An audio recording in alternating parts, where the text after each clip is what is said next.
ជំរាបសួរបងប្អូនសូមស្វាគមន៍មកកាន់ Channel Sleuk Teuy ដែលជា Channel ចែករំលែកអំពីគន្លឹះនៃការធ្វើម្ហូបអាហារនៅពេលនេះខ្ញុំសូមបង្ហាញជូនបងប្អូនអំពីរបៀបធ្វើនំបាញ់អុិចមុននឹងឈានចូលដល់វិធីធ្វើសូមបងប្អូនកុំភ្លេចជួយចុច Like Share Subscribe និងចុចសញ្ញារូបកណ្ដឹងដើម្បីទទួលបានវីដេអូថ្មីៗពី Channel របស់នាងខ្ញុំជាដំបូងសូមបងប្អូនមើលគ្រឿងផ្សំផ្នែកម្សៅមានដូចជាម្សៅដំណើប300ក្រាមស្ករស2ស្លាបព្រាបាយនិងទឹកចំនួន200មីលីលីត្ររីឯគ្រឿងផ្សំផ្នែកស្នូលមានដូចជាសណ្តែកខៀវចំនួន300ក្រាមឬក៏3ខាំស្ករស1ចានចង្កឹះអំបិល1ស្លាបព្រាកាហ្វេហើយនិងដូងកោសកន្លះចានចង្កឹះគ្រឿងផ្សំផ្នែកខ្ទិះដូងមានដូចជាខ្ទិះដូងចំនួន6មីលីលីត្រស្ករស4ស្លាបព្រាបាយអំបិល1ស្លាបព្រាកាហ្វេ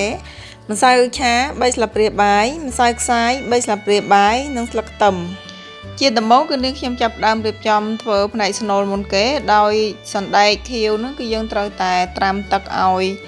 វារីកចំនួនរយៈពេល4ម៉ោងឬក៏ត្រាំទុកមួយយប់ចោលក៏បានដែរបងប្អូនបន្ទាប់មកយើងត្រូវតែយកសណ្តែកខៀវនោះមកលាងជំរះឲ្យរហូតទាល់តែអស់ជាតិពណ៌លឿងរហូតទាល់តែទឹកថ្លាបានយើងយកសណ្តែកខៀវរបស់យើងនោះទៅដាំធ្វើជាស្នូលវិធីចម្អិនសណ្តែកសម្រាប់ធ្វើស្នូលគឺមានពីរជម្រើសទី1គឺយើងអាចយកសណ្តែកហ្នឹងទៅចំហុយក៏បានទី2បងប្អូនអាចយកសណ្តែកហ្នឹងមកដាំធ្វើជាបាយដូចយើងដាំបាយយើងញ៉ាំហ្នឹងក៏បានដែរសម្រាប់នាងខ្ញុំគឺនាងខ្ញុំជ្រើសរើសយកការដាំបាយចាពីព្រោះវាងាយស្រួលហើយនាងខ្ញុំដាក់ដាំដោយប្រើទឹករាងច្រើនបន្តិចទៅដើម្បីឲ្យសណ្តែកនឹងរលួយតែម្ដងពេលដែលដាំបាយសណ្តែកឆ្អិនរួចហើយនាងខ្ញុំបានបន្ថែមគ្រឿងមានដូចជាស្ករសអំបិលហើយនិងដូងកោសចាដូងនេះសូមបងប្អូនជ្រើសរើសយកដូងទុំដើម្បីធ្វើឲ្យស្នូលសណ្តែករបស់យើងនោះមានក្លិនឈ្ងុយក្រោយពីដាក់គ្រឿងផ្សំចំនួន3មុខអំបាញ់មិញនឹងចូលទៅក្នុងបាយសណ្តែកគឺនាងខ្ញុំបន្តផ្ងំចំនួន10នាទីបន្ថែមទៀតក្រោយពីផ្ងំ10នាទីហើយគឺនាងខ្ញុំបើកគម្របឆ្នាំងនឹងចេញរួចបន្តកូរសណ្តែកបាយរហូតទាល់តែដាច់ទឹកឬក៏ស្ងួតទឹកចានៅពេលដែលស្ងួតទឹកហើយគឺយើងដួសដាក់ថាសដើម្បីឲ្យវាត្រជាក់មុននឹងពួតជាដុំមូលតូចនាងខ្ញុំដាំបាយសណ្តែកឲ្យជ្រាយបន្តិចដើម្បីងាយស្រួលនៅក្នុងការកូរសណ្តែកនឹងធ្វើជាស្នូលឲ្យរលួយតែម្ដងដោយមិនបាច់យកសណ្តែកដែលបានចំហុយឆ្អិននឹងទៅកិនម្ដងទៀតហើយយកមកកូរស្នូលជាថ្មីនោះទេចាវិធីកូរស្នូលបែបនាងខ្ញុំគឺផ្លូវកាត់ហើយលឿនទៀតនៅពេលដែលកូរស្នូលសូមបងប្អូនកូររហូតទាល់តែដល់បាតឆ្នាំងឬក៏បាតខ្ទះរួចហើយយើងកូរឲ្យជាប់ដៃសូមកុំបង្អង់ដៃឲ្យសោះជៀសវាងការខ្លោចបាតឆ្នាំងឬក៏បាតខ្ទះនៅពេលដែលស្នូលរបស់យើងកូររៀងដាច់ទឹករួចហើយយើងអាចដាក់លើកចុះដួសដាក់ថាសឲ្យត្រជាក់មុននឹងសូនជាដុំតូចល្មមទៅតាមទំហំនំដែលយើងត្រូវការស្នូលបានធ្វើរួចរាល់ហើយទុកមួយឲ្យលើសិនជំហានបន្ទាប់គឺការធ្វើទឹកខ្ទិះម្ដងដោយយកទឹកខ្ទិះនោះមកដាំនៅលើភ្លើងឲ្យពុះរួចហើយបានចាក់អំបិលហើយនិងស្ករសចូលកូរឲ្យរលាយស្ករនិងអំបិលសិមចាក់ទឹកម្សៅដែលយើងបានលាយជាមួយនឹងទឹកនឹងចូលម្សៅនឹងគឺនាងខ្ញុំប្រើពីរមុខគឺមានម្សៅឆាលាយជាមួយនឹងម្សៅខ្សាយបើសិនជាបងប្អូនចូលចិត្តទឹកខ្ទិះដែលមានសភាពខាប់អន្តាយខ្លាំងបងប្អូនអាចប្រើម្សៅតែមួយមុខបានហើយគឺនោះម្សៅឆានាងខ្ញុំមិនសូវជាចូលចិត្តទឹកខ្ទិះដែលមានសភាពខាប់អន្តាយខ្លាំងទេទើបនាងខ្ញុំយកម្សៅខ្សាយមកលាយពាក់កណ្ដាលជាមួយនឹងម្សៅឆានៅពេលដែលចាក់ទឹកម្សៅចូលទៅក្នុងទឹកខ្ទិះយើងត្រូវតែកូររហូតចាបើសិនជាបងប្អូនមិនកូរនោះទេនោះម្សៅនឹងកកដុំនៅក្នុងទឹកខ្ទិះតែម្ដងមិនរលាយល្អនោះទេទឹកខ្ទិះរបស់នាងខ្ញុំនៅពេលនេះគឺបានឆ្អិនរួចហើយនៅពេលដែលទឹកខ្ទិះនៅក្តៅនោះខ្ទិះមើលទៅរាងរាវក៏ប៉ុន្តែនៅពេលដែលទុកឲ្យត្រជាក់នោះខ្ទិះយើងនឹងឡើងខាប់ជាងនេះបន្តទៅទៀតនៅចុងក្រោយគឺចាក់ស្លឹកខ្ទឹមចូលជាការស្រេចស្លឹកខ្ទឹមបងប្អូនអាចដាក់ទៅតាមបរិមាណដែលបងប្អូនចូលចិត្តចាទឹកខ្ទិះបានឆ្អិនមួយមុខទៀតហើយយើងទុកមួយឲ្យលើសិនជំហានបន្ទាប់គឺយើងចាប់ផ្ដើមរៀបចំធ្វើផ្នែកម្សៅម្ដងម្សៅដែលយកមកធ្វើជានំបាញ់អុិចនេះគឺមានតែមួយមុខទេនោះគឺម្សៅដំណើប កូរស្ករហើយនឹងម្សៅបន្តិចមកទៅចាក់ទឹកចូលទឹកហ្នឹងយើងត្រូវចាក់ម្ដងបន្តិចចំពោះបរិមាណនៃគ្រឿងផ្សំទាំង3មុខនេះបងប្អូនអាចមើលនៅក្នុងការរៀបរាប់អំពីគ្រឿងផ្សំនៅផ្នែកខាងដើមនៃវីដេអូក្រោយពេលដែលចាក់ទឹកលាយជាមួយនឹងម្សៅរួចហើយគឺនេះខ្ញុំចាប់ផ្ដើមច្របល់លាយម្សៅនឹងដៃម្ដងចាគឺយើងត្រូវតែច្របាច់រហូតដល់តែម្សៅហ្នឹងចូលសព្វសាច់គ្នាតែមួយទៅជាដុំម្សៅដែលយើងអាចពួតហើយឬក៏មួលជារូបរាងបានចាចំពោះនំបាញ់អុិចហ្នឹងគឺមានរសជាតិឆ្ងាញ់មែនតើបងប្អូនគឺវាមានរសជាតិផ្អែមឆ្ងាញ់ចេញពីស្នូលដែលយើងបានលាយជាមួយនឹងដូងហ្នឹងហើយតុននៃម្សៅបូកផ្សំទៅនឹងទឹកខ្ទិះដែលមានរសជាតិផ្អែមឈ្ងុយឆ្ងាញ់ចេញពីខ្ទិះដូងទៅទៀត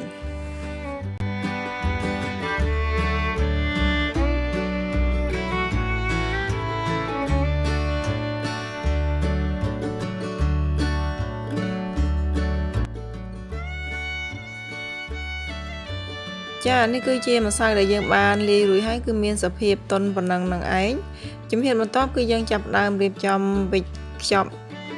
ម្សៅជាមួយនឹងស្នូលដើម្បីធ្វើជានំជាដំបូងនៅពេលដែលខ្ចប់នំគឺយើងត្រូវតែចាប់ម្សៅទំហំបងប្អូនលៃយ៉ាងណាមើលស្នូលហើយនឹងម្សៅរបស់យើងឲ្យទំហំប្រហាក់ប្រហែលគ្នាបន្ទាប់មកយើងសង្កត់ម្សៅនឹងឲ្យសំប៉ែតដើម្បីដាក់ស្នូលចំកណ្ដាលនិងខ្ចប់ម្សៅឲ្យជិតនៅពេលដែលខ្ចប់ម្សៅឲ្យជិតហ្នឹងសូមបងប្អូនច្របាច់ម្សៅឲ្យរាងណែន2-3ដៃបន្តិចដើម្បីឲ្យម្សៅហ្នឹងវាណែនជាមួយនឹងស្នូលនំរបស់យើងដោយសារនំបាញ់អុិចនេះគេធ្វើភាគច្រើនជារាងសំប៉ែតនៅពេលដែលយើង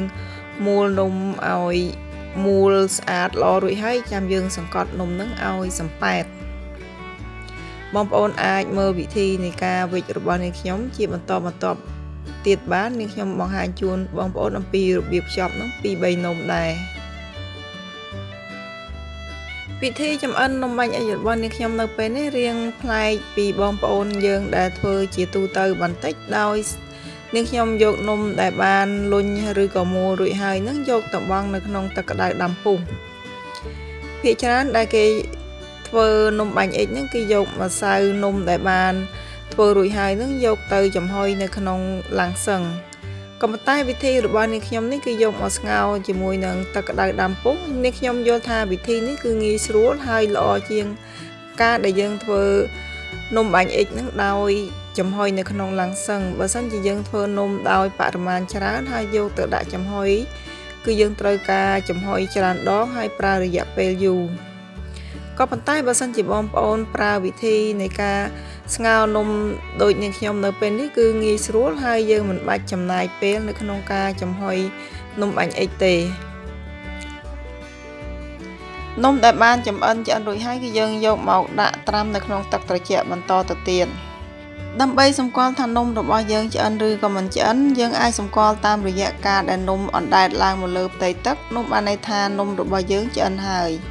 ដូច្នេះយើងអាចស្រង់ចេញដាក់ត្រាំនៅក្នុងទឹកត្រជាក់នៅពេលដែលនំធ្វើរួចហើយយើងដាក់ត្រាំនៅក្នុងទឹកចានដែកយើងត្រូវតែផ្លាស់ប្ដូរទឹកនំនោះចេញពីព្រោះទឹកដែលយើងបានត្រាំនំដែលស្រង់ចេញក្តៅនោះគឺមានសភាពក្តៅដូច្នេះយើងត្រូវតែលាងនំនឹងទឹកត្រជាក់រហូតទាល់តែត្រជាក់ទឹកទើបយើងស្រង់នំនឹងចេញពីទឹកហើយដាក់នំនឹងសម្រស់ឲ្យស្រស់ទឹកសិននំបាញ់អុិចដែលខ្ញុំធ្វើបង្ហាញនៅពេលនេះគឺមានសភាពនំល្អស្អាតមែនតើមិនមាននំមួយណាដែលបែកឬក៏ធ្លាយនោះទេ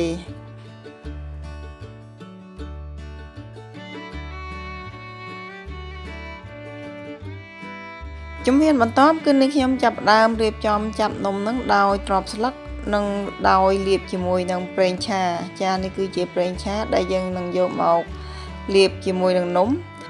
បងប្អូនត្រូវចាប់នំមួយនឹងមកហើយជ្រលក់នៅក្នុងចានប្រេងឆារួចដាក់ទ្រាប់នៅលើស្លឹកដាក់តម្រៀបនៅក្នុងថាស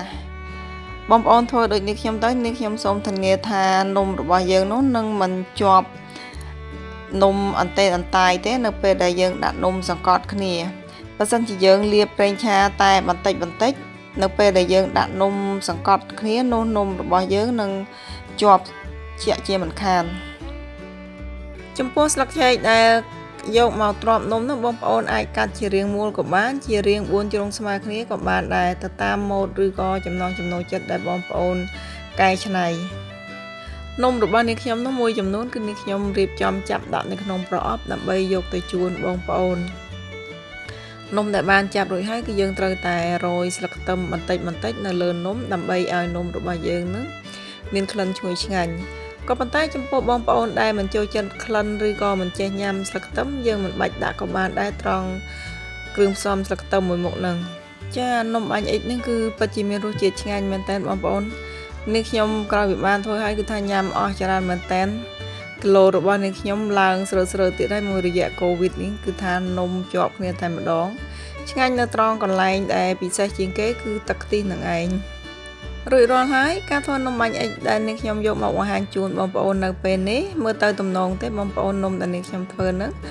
សូមបងប្អូនសាកល្បងធ្វើនាងខ្ញុំសូមធានាថាពិតជាចាប់ចិត្តជាមិនខាននោះទេនៅពេលដែលទទួលទានគឺយើងលើកនំបាញ់អ៊ិចរបស់យើងហ្នឹងដាក់នៅក្នុងចានបន្ទាប់មកស្រោចទឹកខ្ទិះពីលើទៅឬក៏យើងចាប់នំមួយហើយដាក់ទឹកខ្ទិះនៅក្នុងកូនចានយកមកញ៉ាំជ្រលក់នៅក្នុងទឹកខ្ទិះនៅក្នុងកូនចានហ្នឹងក៏បានដែរសូមអរគុណបងប្អូនចំពោះការតាមដានទស្សនាវីដេអូរបស់នាងខ្ញុំតាំងពីចំណុចចាប់ផ្ដើមរហូតដល់ទីបញ្ចប់អំពីការធ្វើនំបាញ់អ៊ិចនៅពេលនេះចំពោះបងប្អូនថ្មីដែលបានចូលមើលវីដេអូរបស់នាងខ្ញុំហើយក៏ប៉ុន្តែមិនធ្លាប់បានចុច Subscribe នៅឡើយដូច្នេះសូមបងប្អូនជួយចុច Like Share Subscribe និងចុចសញ្ញារូបកណ្ដឹងដើម្បីទទួលបាននូវវីដេអូថ្មីពី Channel របស់នាងខ្ញុំហើយក៏ដូចជាការផ្ដល់កម្លាំងចិត្តដល់អ្នកខ្ញុំនៅក្នុងការផលិតវីដេអូជូនបងប្អូនជាបន្តទៀតផងដែរឬក៏បើសិនជាបងប្អូនមានចម្ងល់ត្រង់ចំណុចណាមួយសូមបងប្អូន comment នៅខាងក្រោមវីដេអូនេះដើម្បីឲ្យអ្នកខ្ញុំបានដឹងផងនៅក្នុងឱកាសបុណ្យចូលឆ្នាំថ្មីប្រពៃណីខ្មែររបស់យើងនៅពេលនេះអ្នកខ្ញុំសូមជូនពរបងប្អូនទាំងអស់គ្នាជួបតែសំណាងល្អសុខភាពល្អគ្រប់គ្នានិងគ្រប់ក្រុមគ្រួសារនៅពេលនេះនាងខ្ញុំសូមអរគុណសូមជម្រាបលាជួបគ្នានៅវីដេអូថ្មីក្រោយៗជាបន្តទៀត